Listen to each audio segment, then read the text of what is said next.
to some scary movie. You like scary movies? Uh-huh. What's your favorite scary movie? Look at me, Damien. It's all for you. Kill her, Mommy. Kill her. We all go a little mad sometimes. This is my boomstick. Here's Johnny. I have to return some videotapes. We'll tear your soul apart. Hello and welcome to a shining episode of All Things Horror. I'm your host Ben and I'm joined here with my co-host Matt.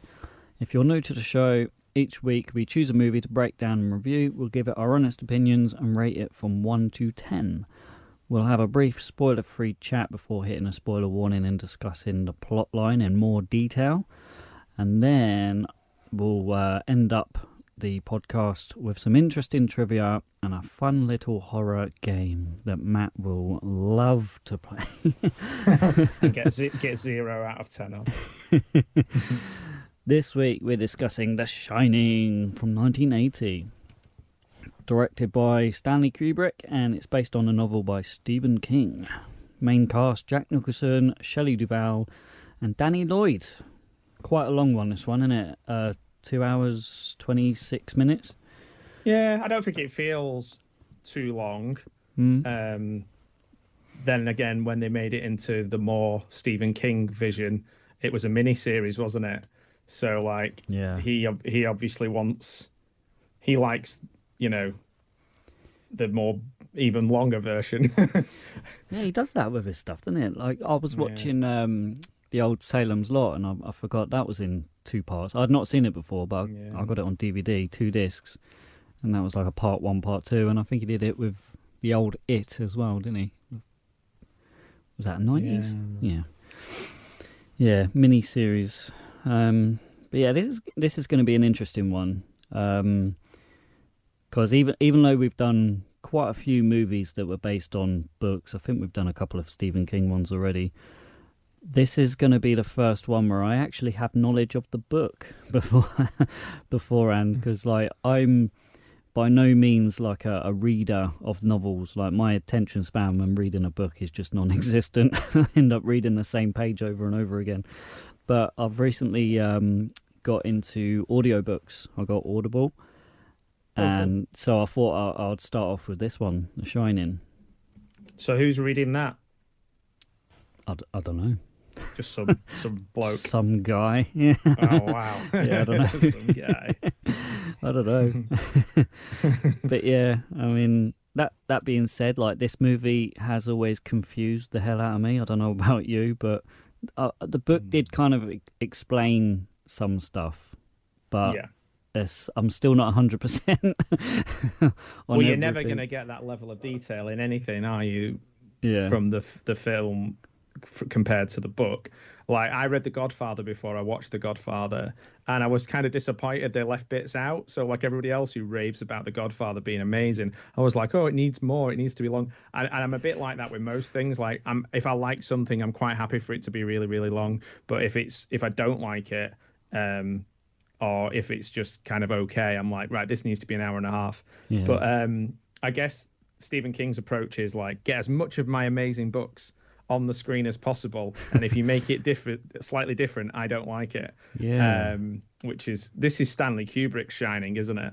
Yeah. Like this is his vision. Like, he's got the story, but like he's such a world builder himself. He's such a perfectionist, and every one of his films is just so atmospheric that he's just took the best, I think, of Stephen King's book and then made it into an incredible film, even if Stephen King doesn't agree.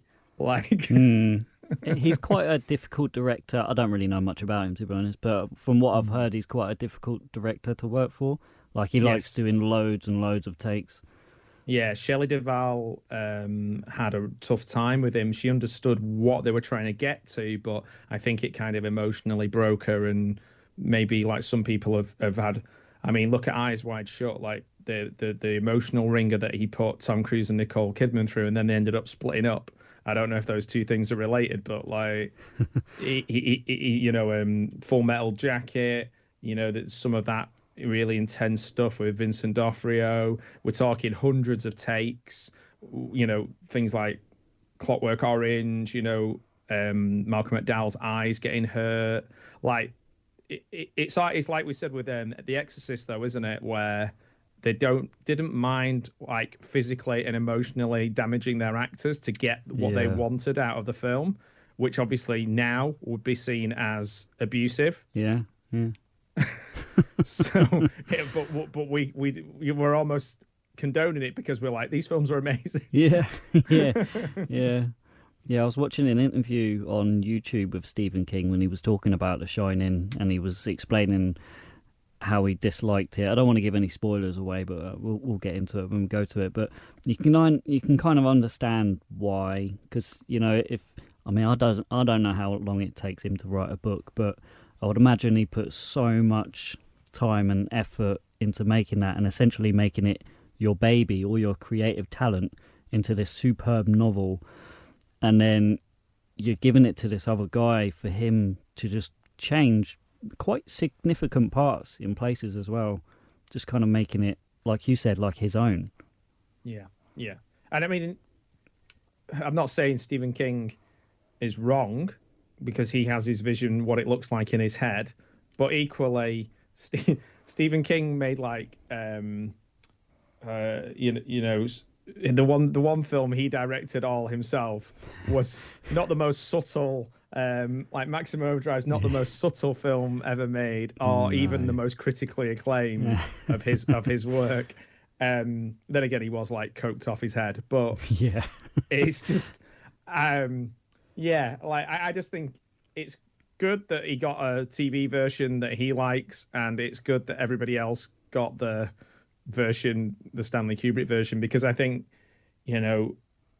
with Shelley Duvall, Nicholson, the visuals, it is an iconic film. It is a visually stunning film, and creepy more than scary. But also like stays with you, and I think it's hard to make films that stay with you. I know people talk a bit about the recent film Longlegs, and some people say, that stays with you a little bit. And I saw it recently, and I can kind of see that. I didn't think it was as amazing as what a lot of people are saying, but I think we're crying out for films like The Shining that have got this like full immersive world that you get lost in and a little bit scared in. But that takes a long time to create compared to maybe how movies are made now. Do you reckon this one will be due for a remake anytime soon? Because I know they remade Pet Sematary, they remade It, and I know they're remaking Salem's Lot. I don't think it will, and only because they did Doctor Sleep. And again, this is going to make it sound like I don't like anybody new, but I didn't like Doctor Sleep that much. I felt that was too long. I felt the story wasn't as strong. I don't think it looked as good as it could have done. But I'm not a massive Mike Flanagan fan, so I can't really judge it. But I think with the making Doctor Sleep, I feel like from the world of The Shining might be more where they go, rather than, because I saw Doctor Sleep at the cinema. I don't think they'd make a remake of The Shining, or if they did, I don't know. It's like certain films I don't think they would, like Apocalypse Now, or like The Godfather, or The Shining, and The Exorcist, like shot for shot. I don't think anybody would do that. I mean, look, when they remade Psycho, like everyone just hated it, even though it looked exactly the same. It was just in color, but obviously you've got a different actor that didn't fit the role, and everyone was just like, well, why have we done this? I don't know. I don't think they would. I don't know. I don't think they should. They might do. You never know, to make money. Yeah. I don't know. Would you? I mean, we'd both watch it, wouldn't we? Yeah, I think everyone would still watch it, but I think even if it is good, people are still gonna criticize. I mean, even if you got like Jack Nicholson's son, yeah. who's in the new Smile movie. I didn't even realize he was an actor, Oh. but he's in Smile too. He's on the poster because I saw it and I was like, "That's Jack Nicholson," and it wasn't. But I was like, "That's a young Jack Nicholson. How does that work?" But I forgot. even if they did that, it wouldn't work because it's so Shelley Duvall, Scatman Crothers, Jack Nicholson, Stanley Kubrick making it. You just couldn't do it. And when they do like try and do things almost exactly the same, people complain. And then if they change stuff, people complain. Yeah. And you end up with the Exorcist. You end up with the Exorcist stuff, or you end up with like the Halloween films where no one seems happy about them. Like no fans are going, "Oh, those were so good." Like maybe in time they might, but I don't hear anybody banging on about the Danny McBride and David Gordon Green Halloweens as like awesome, like so good. I'm so glad they did them. Saying that, like I really liked the remake of It, and they really took that to a new level. Like I'm not a massive fan of the old one, but the new It, they really accelerated on that. That was great, and that's interesting. I really enjoyed the remake of Pet Sematary, but. And I don't want to give anything away for people that haven't seen it. They changed a very important part in the film, and that kind of ruined it for me. It was almost shot for shot, and I think I would have been all right with that.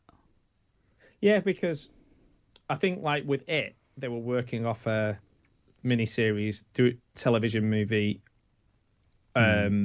So there hadn't really been a movie, if that makes sense. Even though it was iconic because of Tim Curry, it wasn't kind of seen in the same way as a movie. True.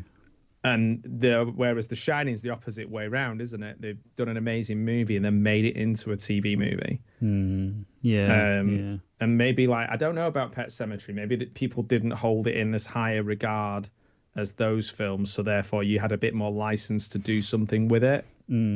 Yeah, good point. Know. Yeah, because It, Pet Sematary, Salem's Lot, those ones were nowhere near the height of The Shining. No. And they all came out after, didn't they? Yeah, I think it is. He's done so many great books. It's pot luck in terms of how you interpret them and how other people want to embrace them or not. Like you said, a lot of people would have been like, "Oh, I love Tim Curry in It. Like, what's the point in having another It?" And then when they made it, they really liked it. Like, I saw that. I've seen the first one. I saw the first one at the cinema. I still haven't got around to seeing the second one. But I liked it a lot. I thought it was really good, and it was really quite scary as well. Do you read his books? I forgot to ask earlier. Have you read many of Stephen King's books? The first one I read of his was Christine. Right. I really liked that. I've read a lot of his short stories. I read his book On Writing, or half of On Writing. I'm still not finished that.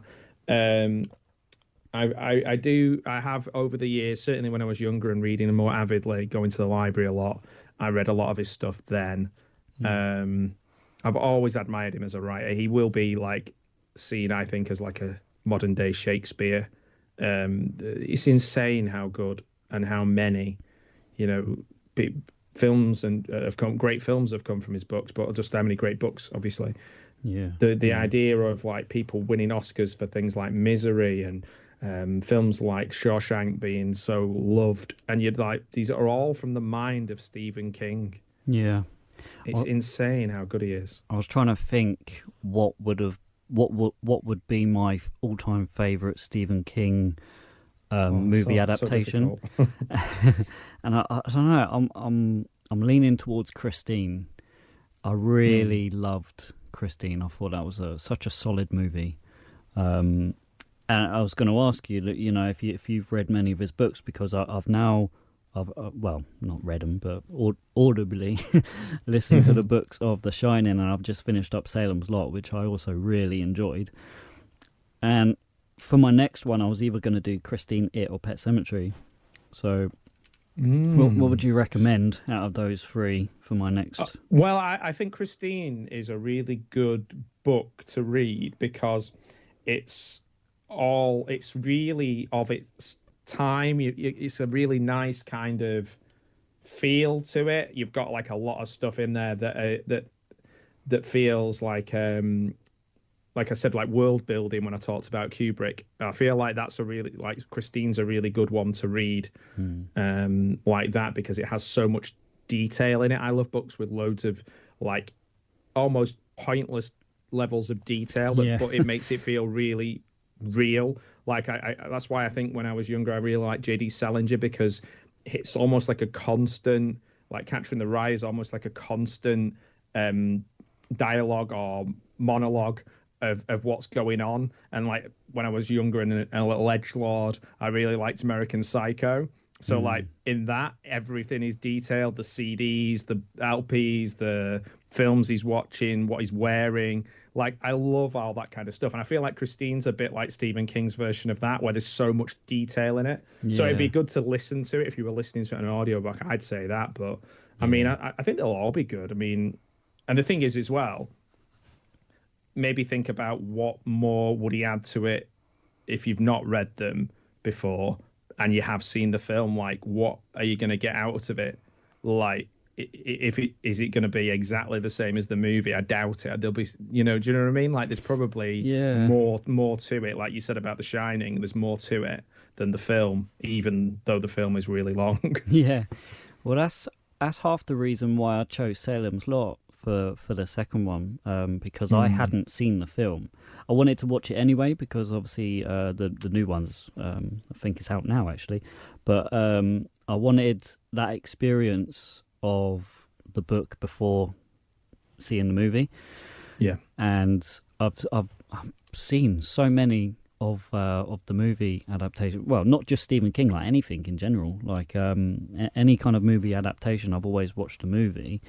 And I'm kind of limited now to what books have been made as movies. So I chose that one, Salem's Lot. So I read the book, and then I watched it on DVD, and it was really enjoyable. I really got into it, and I'm very keen to see the remake of that one because the old one is like 3 hours long because they cut it into two, like half-hour. Part 1 and Part 2, and I think this one is just a straight up movie, and correct me if I'm wrong, but I think it's being done by Blumhouse.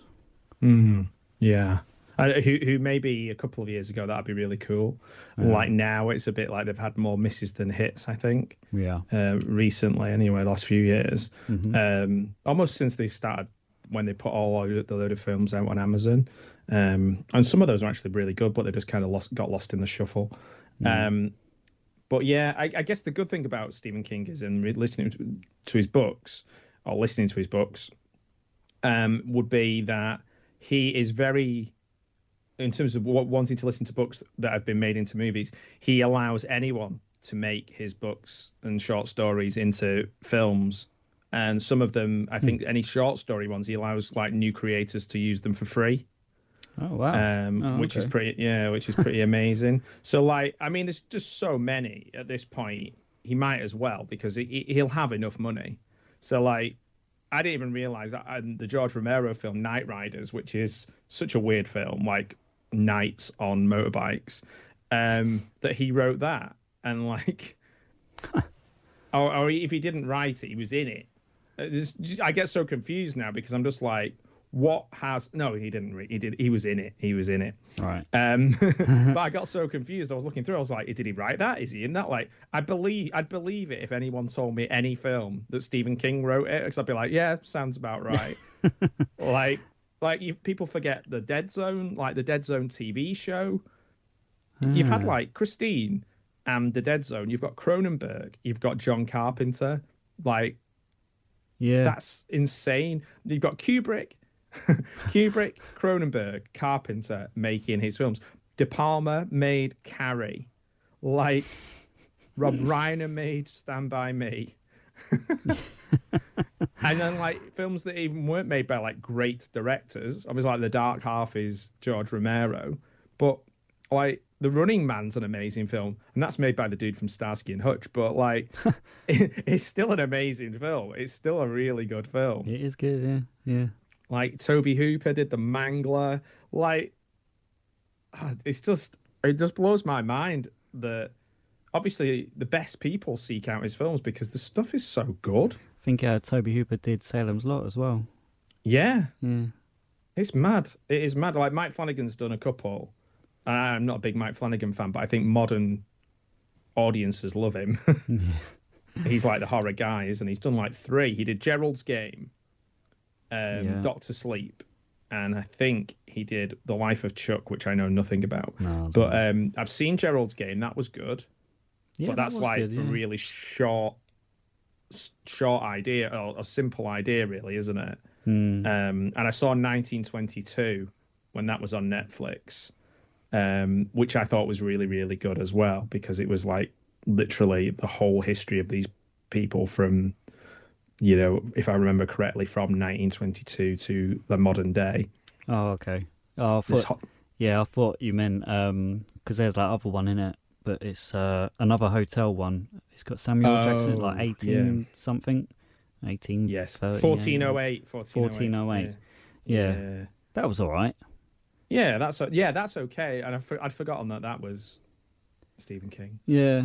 Like Dreamcatcher was the one that people were going to be like, this is going to be amazing, and it didn't really take off because a lot of people liked Dreamcatcher because it was like a more modern Stephen King book, but people loved it, and he'd had a bit of a period of where people weren't really getting into his books as much, but it just didn't seem to do very well. Because I was really excited to see that, because it was there'd been the Green Mile. At Pupil's really good. Oh yeah, the Green Mile. Yeah, Green Mile. At Pupil I really like, but obviously that's a Bryan Singer film. Bryan Singer is like a scumbag, but like At Pupil, I like Brad Renfro's amazing, and that Ian McKellen's really good. Like some of the more simple ideas translate, I think, better. He done Shawshank as well, didn't he? Frank. Did he do Shawshank? Yeah. Like Frank Darabont directed it, who ended up directing the first season of The Walking Dead. So there's such a horror history in there. So yeah, Shawshank is Frank Darabont, and then he also did The Green Mile. Right. Okay. And yeah, I mean that's a little bit too like Oscar baity for me. The Green Mile, like the way they did it, is a very, I don't know what the word is really, like cloying, like trying to get you to feel, whereas Shawshank's a little bit more subtle. Whereas like films coming up that are all his, from his story, they're doing a remake of The Running Man with Edgar Wright, which I think will be awesome. Oh wow. So I'm really looking forward to that, just because I'm not a massive Edgar Wright fan. Like I love Shaun of the Dead, Hot Fuzz. But his version of The Running Man's going to be mad. It's going to be like Scott Pilgrim meets The Running Man. Yeah, that would be interesting. Yeah. So yeah, we've not even really talked about The Shining that much. No, there's so much. I know. Should we now get into the plot? I'll hit that spoiler warning. All right, sweet. Spoiler warning. All right, so the movie starts off with some beautiful shots of the Rocky Mountains of Colorado, and we see our main man, Jack Torrance, applying for a caretaker position at the Overlook Hotel. And during that little interview, we learn that the previous caretaker, Charles Grady, killed his wife, his 2 young daughters, and then himself in the hotel a decade prior. Jack brings his family to the hotel as everyone leaves for the winter, and the Overlook's head chef, Dick Halloran, informs Danny of a telepathic ability the two share, which he calls shining. And Halloran tells Danny that the hotel also has a shine due to residue from unpleasant past events, and wants him to avoid room 237. Yeah. And not to jump on the book straight away now that I'm a now that I'm a book guy. Book expert. But they changed the room, didn't they? In the book, it's 217. It's just to piss off Stephen King. Yeah. I feel just like to rub it Kubrick in. is that kind of guy, though. Like, I feel like he's this kind of guy. He's like, I'll just change everything slightly so it's mine. Yeah. I did read some because I think what was the actual hotel? I think it was. It sounds like the Overlook, doesn't it? Oh, the Stanley Hotel. That's the actual hotel. That's like the exterior shots, and it is in Colorado, the Rocky Mountains of Colorado. That's where they shot this, and I think it's that hotel that Stephen King stayed in that really creeped him out and gave him the idea for making The Shining. I believe. Okay. Yeah. I'd love to stay there. Even I think it looks great. It like, does. I love winter scenes and stuff. Yeah. That's exactly my kind of thing. And I don't think I'd go mad either, unless there was like some supernatural reason why. I feel like it'd be my kind of place. I don't know how true this is, but I think the reason behind changing the room number was because they didn't want to attract tourists like lurking around the corridors trying to find 217. So I think they made it a number that didn't exist in the hotel. Makes sense. Yeah. I mean, there's so many little Easter eggs and stuff that, because he thinks so much about it, Kubrick, when he does these things, plus the Easter eggs of the Stephen King source material, that I'd believe anything that anyone told me about all these little things. I mean, there's films literally just about all the lore and the rooms and the designs, and there's films about this film that are as long as this film, if not longer. Yeah, it's mad. Like, I don't. You could almost be. You could do like your masters on The Shining. Oh, it's funny as well because I think we've done a few Stephen Kings, haven't we? We've done Pet Sematary, and I feel like we've done a couple others. And there's always that running theme with Stephen King that everything's in Maine. Yes. And watching this, I was like, Rocky Mountains of Colorado. It's not in Maine for once. And it was like, Jack Torrance and his family are from Maine and they're going to Colorado. I was like, oh, God. I had to include it as well. This is what happens when you leave Maine. Yeah. Bad stuff goes down. Leave Maine, go insane. Exactly, yeah. That should be their... should be the tagline. Their tagline for their area. There's so much on it as well, isn't there? Like, about that ambiguity. So it's like, who are we following in this film? If we follow Jack, well, Jack's going crazy. So, like, we're inside Jack's mind. Okay, right, we're inside Jack's mind. Are we in Danny's mind at some point? Like, we see stuff. We don't see stuff like point of view from Jack when he's like smashing through the door. You see it from Wendy's point of view. Yeah, that's true. Yeah, there's so many things that I don't know about this film, and I wouldn't even know where to start. And I do like that about it, but I just try and take it on the surface level and maybe find something different with it every single time I watch it. Yeah. And that's pretty cool. Like, and I feel to like be able to do that. I feel like the book does that as well. They don't really like stay on one specific character. They do bounce around to everyone. Even Dick Halloran, like, he's got quite a lot in the book. Right. Oh, okay. So yeah. I mean, even things like someone was like, "Oh, well, this is essentially like the Three Little Pigs." Yeah. And I was like, "Oh, okay." So Jack's the big bad wolf. And like, obviously a kid would interpret it that way. Yeah. And then I was like, okay, I can't go into this anymore because even every painting on the walls means something. So like, I started looking at the paintings and I was like, right, so we could just spend 6 months going through all the paintings. Like, some of the paintings are like about indigenous people but like childlike drawings of them. So it's like this idea of if somebody told you what an Indian burial ground would be like, it's what you'd think it would be like if you were a kid. Yeah. So like, there's all that kind of stuff. I don't even want to go into it. It's just, I guess so. Like, there's nobody reliable in the film to follow. Yeah. So we just enjoy it, take it for the ride. I guess what Stephen King will have done is watch it, go, that doesn't make sense. This is what I meant. Like, and we're just going, oh, that's cool. Yeah.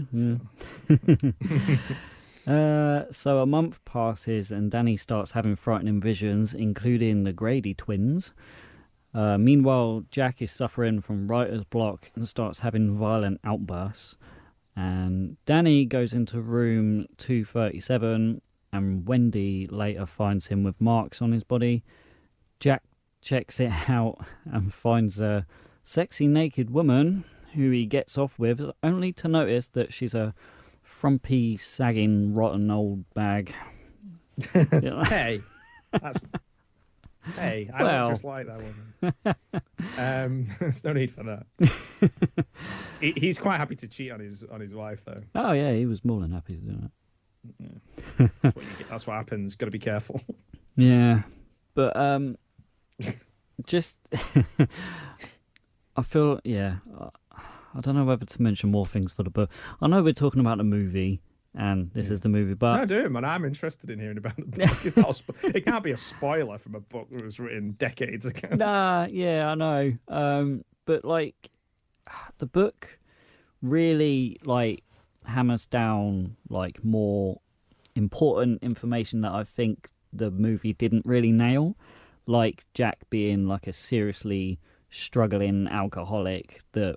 Okay. It mentions it over and over and over again, like Jack just saying how much he's desperate for a drink, really needs a drink. And I know they briefly mention it in here, but it goes to town quite heavily on the fact that Jack broke Danny's arm in like a fit of rage when he was like really blackout drunk one time.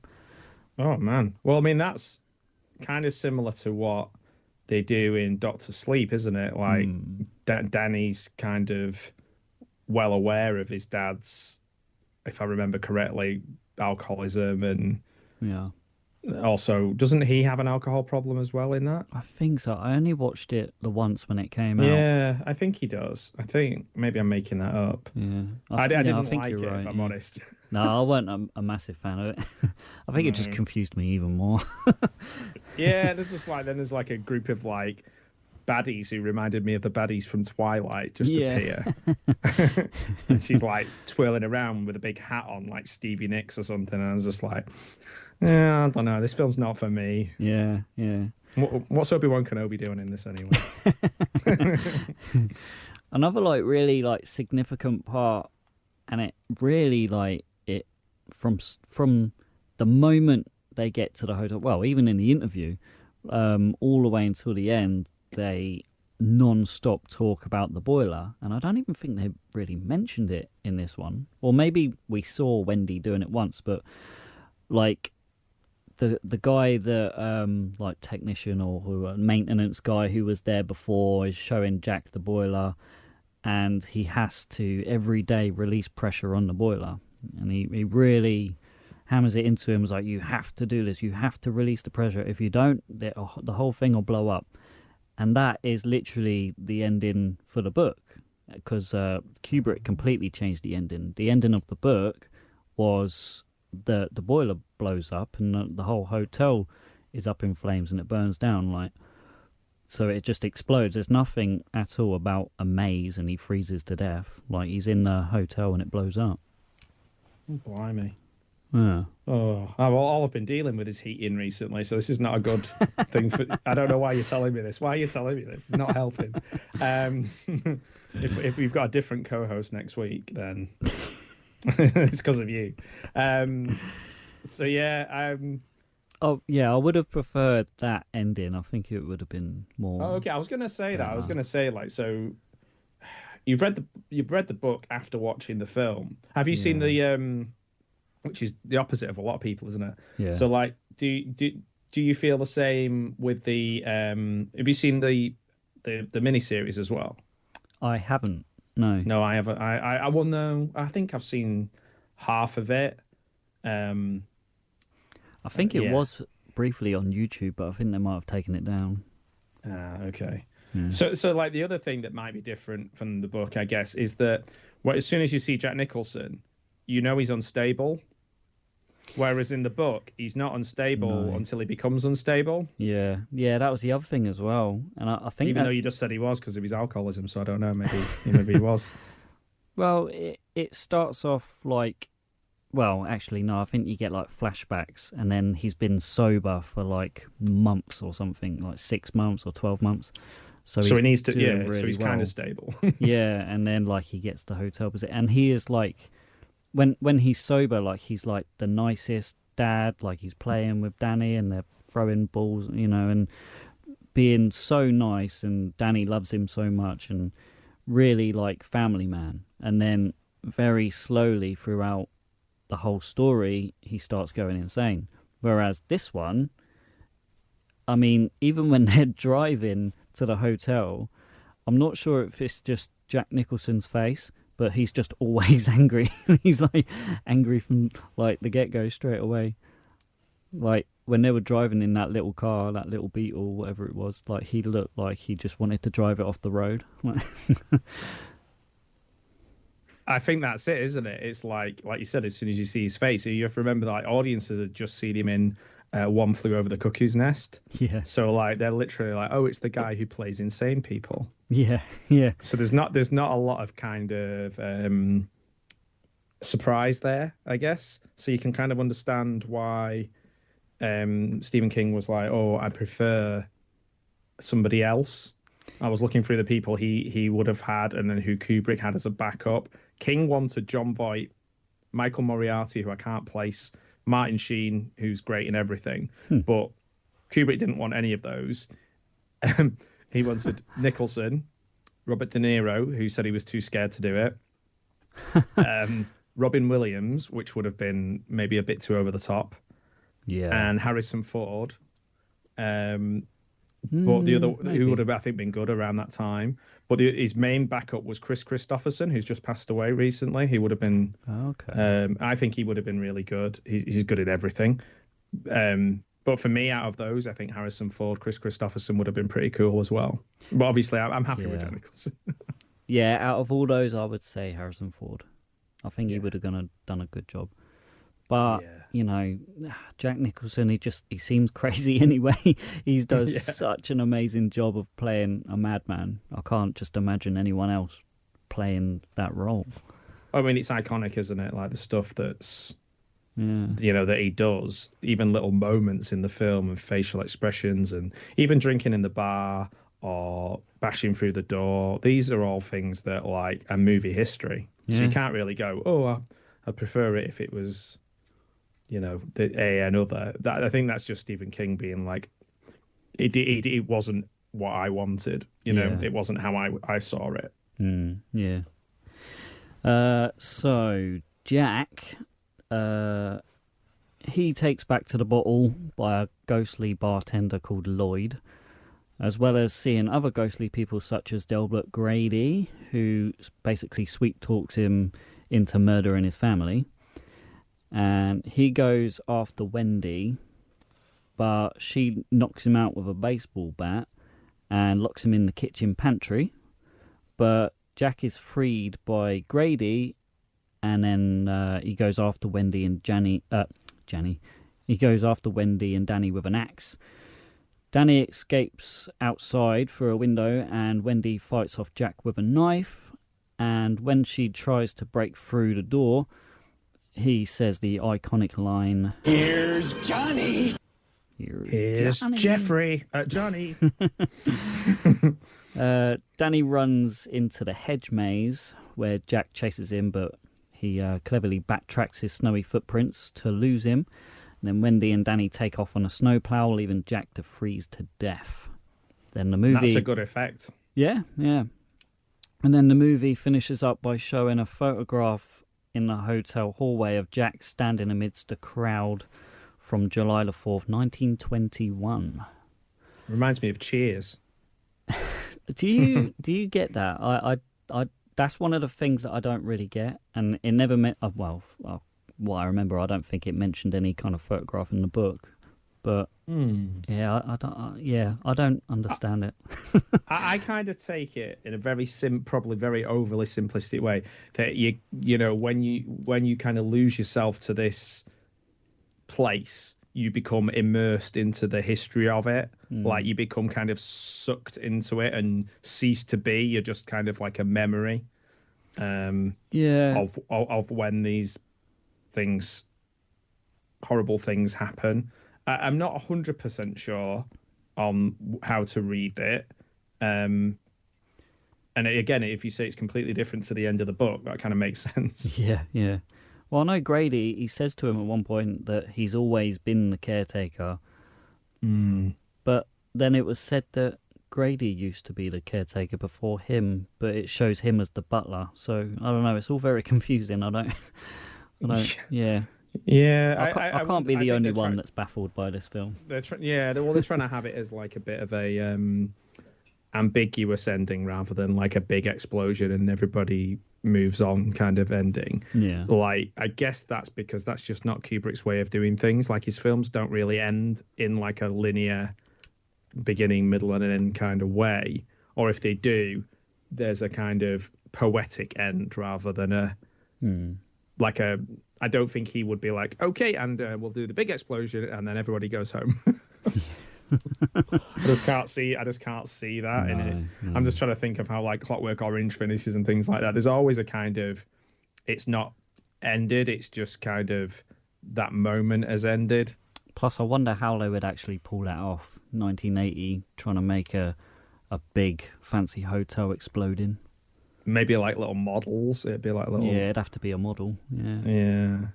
With little like plasticine, little Lego men, and I'm on fire. No, I'm sure they'd be able to do it. Some of the model stuff that you see in like say Star Wars, for example, is pretty amazing. Yeah, true. Yeah, the Death Star that blew up. Yeah, that's true. Yeah, there we go. If we can do it in space, then surely we can do it in like a hotel. All right, let's jump into our ratings. So, out of 10, how many axes through the doors are you going to give this? Wow. Let me ask you a question. I'm going to give it a 9. Ooh. Yeah, I'm going to give it a 9 for its place in movie history, the amount of time and care made over it, the amount of digging you could do into this film. It's so much subtext. It's almost collapsing under the subtext. Yeah, it's got everything. It's not like one of my favorite films of all time, but then I wouldn't say that about a lot of Kubrick stuff. But like, you have to appreciate him as a filmmaker. The guy is pretty much crazy for making films, and is quite happy to make other people crazy to make his films, which is not a good thing. But the films we got are great. So yeah, 9 out of 10 for me. Okay, 9 out of 10. That's a high one for you. It is. Yeah, I thought long and hard about 8.5. All right. Yeah, I mean, it really is a gem of a movie. It's there were moments throughout that I thought were a little bit slow in places, but I think that was completely intentional by Kubrick and the way he visioned it.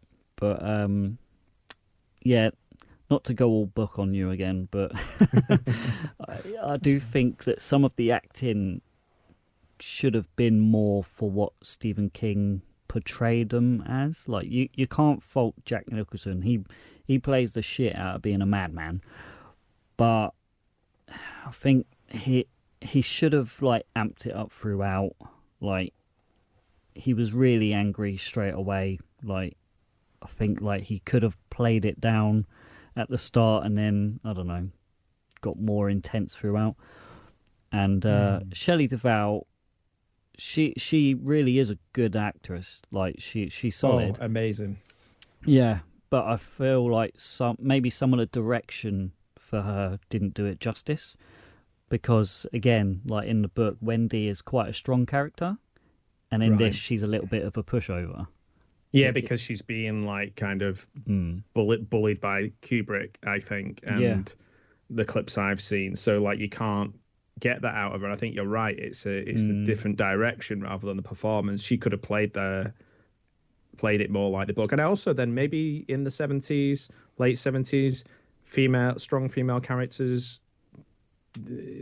directors like him just didn't have them in their films. True. Like, just didn't have. I don't know. Maybe that's not true, because I was thinking about The Exorcist, and obviously Ellen Burstyn's character's pretty strong, isn't she? Yeah. But then he does bash her against a wall in real life, so it's quite tricky to have strong female characters, if not impossible, but more difficult. Yeah. I'm gonna go with my gut.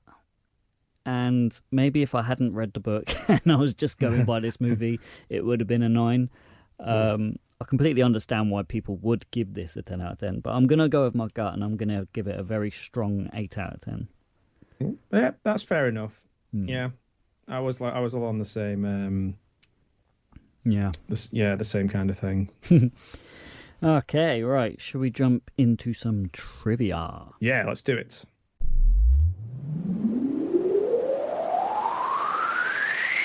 Trivia. Oh yeah. Okay, so what have we got?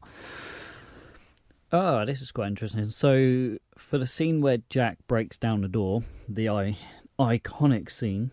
Here's Johnny. That scene. The prop department built a door that could easily be broken down. However, Jack Nicholson had actually worked as a volunteer fire marshal, and he tore it apart far too easily. So the props department then had to go back and basically reinforce a stronger door for him to hack through. That's pretty cool. Yeah, I mean, it worked. It's got to be maybe top 10 moments in movie history that people remember. Definitely. Yeah, definitely. Everyone knows that scene. I think even The Simpsons did it, didn't they? Yeah, that's true. Yeah, if we could do a whole episode just on spoofs of it. Yeah. Stanley Kubrick, known for his compulsiveness and numerous retakes, got the blood pouring from the elevator shot in only 3 takes. This is mostly due to the fact that shot took 9 days to set up, and every time the doors opened and the blood poured out, Kubrick would say it doesn't look like blood. In the end, the shot actually took the best part of a year to get it right. Wow. I mean, that just doesn't happen now, does it? No. I'm not sure it's a good thing or a bad thing. That he may have issues. Yeah. And this bit's about the picture at the end. It doesn't explain anything, but it's quite interesting that is a actual genuine picture from 1921, and they basically just airbrushed Jack Nicholson's head on the body of another man.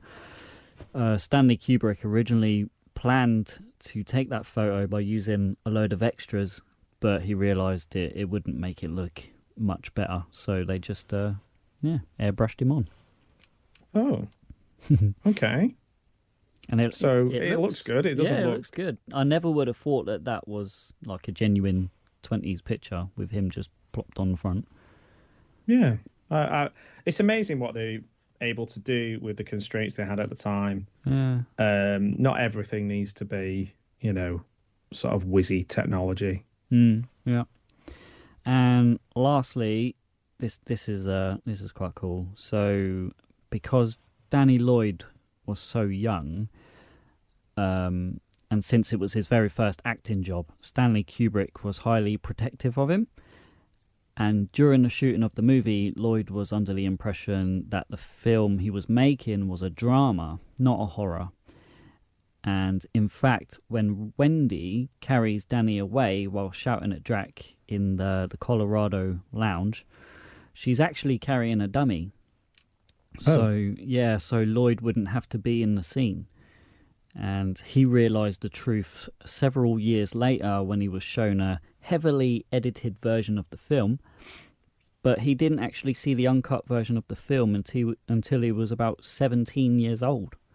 That's Blimey. 11 years after he'd made it. I mean, it's funny is like he's really protective of him, but obviously not protective of anybody else. No one else.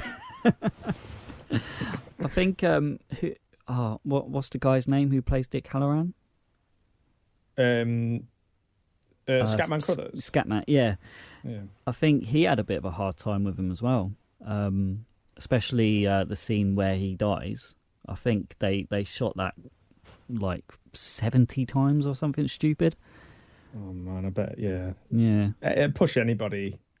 I read that apparently Jack Nicholson had to have a word with Kubrick and said you got to take it easy on him because he was like what, 70 years old at the time. Yeah, like he died in 1986, so like he wasn't long for this world, like another 6 years.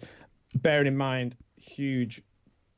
Do people still say props for Jazz? He's Jazz in the Transformers cartoons and movies. Oh right. He's Hong Kong Phooey, and for those people, and I know loads of people who love this film. It's not one for me, but he's Scat Cat in the Aristocats. Oh. Obviously, he's a musician as well, but yeah. those things. He's not the guy who's like, I'm a scat man. He's not that guy. Yeah. But he kind of suggested scat singing as his, career early on, and that became his name. But like some pretty amazing voice actor as well. Yeah. He's got a great voice. I didn't realise he was Hong Kong Phooey. Yeah, that's pretty amazing. Yeah, I was never into that, but I know people who absolutely love Hong Kong Phooey. Yeah, my brother was really into it. Yes, it's mad, isn't it? It's like, I think you're either a Hong Kong Phooey person or you're like, what's Hong Kong Phooey? Yeah. All right, cool. That's enough for some trivia. So now, should we jump into this week's game? No. Ah, tough. I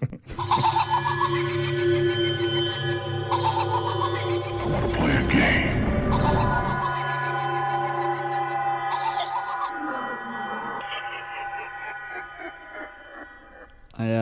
I think I said last week that this week was going to be a Stephen King related game. So I hope you've been doing your research and homework. No, I haven't. Well, I haven't. I know you're definitely going to get one because you've already mentioned it earlier. Oh, okay. This is good. It'll be funny if you don't get it. Probably won't. Okay, how well do you know the King? Ellis. What was Stephen King's first movie adaptation? Oh man. Stephen King's first movie adaptation. Carrie? Yeah. I did better than last week already. Yeah. 1976. Oh, wow, cool. The novel Christine is about a killer car, but what make Correct. and model is the car? Is it a Ford Mustang convertible? It is not. Oh. Is it a Chevy? It's not. It's a 1958 Plymouth Fury. Okay. I know nothing about cars. Stephen King collaborated with director George A. Romero for what movie? Well, two. Yeah, if you count. I realised that he'd actually done two, but that's not. Well, I mean, Stephen King acts in Night Riders, but the other one, I said it earlier on, but I can't remember the name of it. Like Night Visions or something. I can't remember. I've forgotten. No. Yeah, I should have done a bit more research on that. But the answer I was looking for was Creepshow. Oh, Creepshow, of course. Oh, man. Yeah. I didn't even think of that one. I think they may have done three then. Yeah. Okay, so this one is about Creepshow. So he had an acting role in Creepshow, but what was the name of his character? Geordie Verrill? It's only because it's a name that I seem to remember you saying it a lot during that episode. Yeah, I think I have said it quite a lot. Because I think it was your favourite one of the... Yeah. Of what it was like my least favourite. Oh, Geordie, you've done it again, you lunkhead. Yeah, I think that was... Yeah, whereas I was more of the... Which one did I like? Well, I can't remember. I don't know. Was it the bugs one? The one at the end? Or Maybe the bugs one. Or the sea? Possibly. The sea one? I think the Leslie Nielsen one, maybe, yeah. Is that the one where he buries him up to their neck on the beach? Yeah. I think that's my favourite. Yeah. I think either the Geordie Verrill or the Crate. Oh, yeah, the Crate as well. Oh, we did rank them, but I can't remember what we said. Yeah, I don't know. It'll probably be completely different if we say them now. Yeah, probably. Okay, so you definitely know this one. What's Stephen King's first and only movie he's directed? Oh, man, I hate it when people say you're definitely going to get this one. I said it earlier. It's the big monster... Maximum Overdrive. Yeah. I was almost about to tell you the whole film. And lastly, some of his adaptations are based on novels of different names, such as Stand By Me. What's the name of the novel Stand By Me is based on? Oh, The Body. Woo-hoo! Yeah, you did pretty well on that one. You got 1, 2, 3, 4. 4 out of 6. It's better than 0. Yep, not like last week. I'm not the best at maths, but that's better than 0. Yeah. So yeah, that's all. So I'm thinking next episode, The Fog. John Carpenter's The Fog. Foggy McFoggerson. Because the weekend after, I'm going to be at the horror convention for the love of horror. And Adrienne Barbeau is going to be one of the guests there. And I want to kind of watch something of hers before I go meet her. I definitely want to meet her. Yeah. I'm not going this year. I'm going to a haunted castle instead. And then I'm going to go to the set of The Wicker Man. So I'll be watching The Wicker Man around Halloween time this year. The last horror convention I went to in Sheffield, just called HorrorCon, it had the woman from The Wicker Man. I've not seen it, but what's the woman? Britt Eklund. Yeah, she was there. Yeah. She's interesting. Okay. She had some interesting stuff to say. Yeah, she's had an interesting life for sure. Yeah. He's currently having it. Yeah. Yeah. She's not dead. I'm gonna be taking this with me. I don't know if you can see that for people that are VHS listening. Of Creepshow, nice. Yeah, VHS of Creepshow. I'm gonna get Adrienne Barbeau to sign that one. Nice. I know that they're doing a Halloween 3. All the people from Halloween 3 are going to be there this year as well. Obviously, yes. the one year I don't go. Yeah, it's got what's his face? What's the main guy called? Tom. Tom. Oh, Tom. Why is my mind gone blank? He's like a hero. Yeah. Tom. Well, you should know it. Tom Atkins. Tom Atkins. Yeah, I was getting my Tommies and Toms mixed up, so I was thinking, is Tommy Lee Wallace going to be there as well? Yeah, he is. And I think that Stacey Nelkin is going to be there from the film. So yeah, I would love that. I would love to just get my Halloween 3 thing signed, but we said we were going to have a break from it this year because we've been to every single one. So yeah, you could have got like what? Did you say you got it on Blu-ray? Or you got something? I've got loads of Halloween 3 stuff. I've got the figures as well. Yeah, I'll probably get my figures signed. What, they Tiny Toonie? Yeah. The trick-or-treaters of the three kids with the 3 different masks on. That's right, yeah. Turn it off. Turn it off. Switch it off. Yeah. I can't remember what he says now, but I've watched it like a million times. I can't remember if it's turn it off or switch it off. My brain is gone. Well, it's going to be Halloween soon, so we can do the next one. 4. I don't think we've done 4 yet, have we? No, we definitely haven't done 4. Yeah, we can carry on. I think we should just do 3 again. That's what I think to that. I don't mind 4. I don't mind the silly ones, 4, 5, and 6. They're okay. Yeah, they are a little bit silly. 4, Yeah. I think, is quite interesting. Yeah, I don't mind them. I quite like. I like all the Danielle Harris ones. I think they're all good. Yeah, does Daniel Harris start from 4 or 5? 4. Is I it think. 4? Yeah, Oh, I okay. think. Yeah. Yeah, and she's also in the Rob Zombie ones, isn't she? Yeah, she's like the kind of pal. Yeah, yeah. Yeah. The Oh, return right. of Michael Myers. Return. Yeah, He returns. Please watch this film again. There's no Halloween masks in this one that are little kids, and no, it's all Michael Myers. There's no witchy nonsense. No. Boo. All right then. Is there anything else you want to add before we wrap this shit up? No, I'm ready to watch The Fog. I'm pretty sure. Oh, in fact, I can see the Blu-ray right in front of me, so that won't be a problem watching that. Ah. There we go. Oh, you can't see it because I've got a really crazy background on, but yeah, there we go. Oh, I've got it on Blu-ray as well, actually. I forgot about that. Oh, cool. There you go. Yeah. All right, sweet. So if you've liked today's episode and want to hear more, then go ahead and give us a follow on wherever you're listening from. You can find us on Facebook, Instagram and YouTube, and you can vote for the monthly poll picks. That's all for today, so thanks a lot for listening, and we'll see you in The Fog. Bye. Bye. We all go a little mad sometimes. This is my boomstick. Here's Johnny.